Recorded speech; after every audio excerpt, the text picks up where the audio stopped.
Bread ഉണ്ടെങ്കിൽ ഇത്ര easy ആയിട്ട് ഉണ്ടാക്കാൻ പറ്റിയ വേറെ ഡെസേർട്ട് ഇല്ല കേട്ടോ.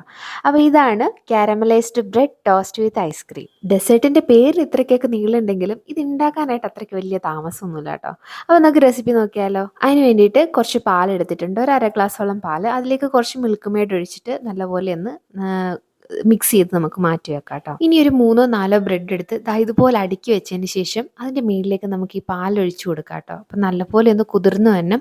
ഒരു 10 മിനിറ്റ് നമുക്കത് അങ്ങനെ റെസ്റ്റ് ചെയ്യാനായിട്ട് വെക്കാം കേട്ടോ. ശേഷം ഒരു പാനിലേക്ക് 2 ടേബിൾ സ്പൂണോളം പഞ്ചസാര ഇട്ട് കൊടുത്തിട്ടുണ്ട്. അപ്പം മിൽക്ക് മെയ്ഡ് ഒഴിക്കുമ്പം ആവശ്യത്തിന് ഒഴിച്ചാൽ മതി കേട്ടോ, അല്ലെങ്കിൽ ഭയങ്കര മധുരമായി പോകും. അപ്പോൾ നമ്മൾ അത് കാരമലൈസ് ചെയ്ത് എടുത്തിട്ടുണ്ട്. ഈ ഒരു ഗോൾഡൻ കളറാകുമ്പോൾ അതിലേക്ക് ശകലം ബട്ടറോ നെയ്യോ ഒഴിച്ചു കൊടുക്കാം കേട്ടോ. എന്നിട്ട് ഒന്ന് മിക്സ് ചെയ്തതിന് ശേഷം ഇത് അതുപോലെ തന്നെ വെച്ച് കൊടുക്കാം.